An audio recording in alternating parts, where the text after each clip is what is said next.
Mga mi, ito ang ating blush tutorial for the day kasi nga may nagtanong si Ate Jinky, sabi niya, tanong ko lang, paano po ba ang tamang pag-blush? So ito, let me show you the two ways on how we can apply our blush. So first, we're gonna be applying it with the Ofra blush and this one is in the color Rose.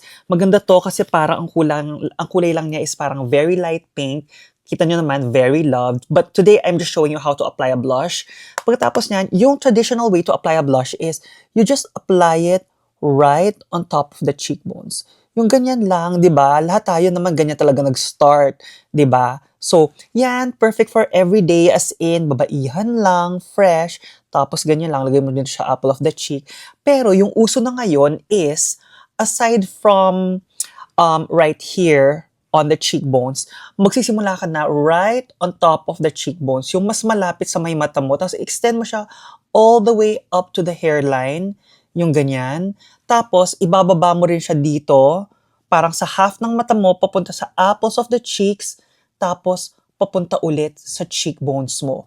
Kasi, by doing this, alam mo yun, nalilift yung face mo. Tingnan mo yung difference. Totoo nga naman, mas lifted yung mukha natin dito kumpara dito. Walang masama dito. This is the traditional way na alam nating to apply a blush. But the new way to apply a blush is this. At least ngayon, nakita nyo yung difference. So, salamat Ate Jinky sa question mo.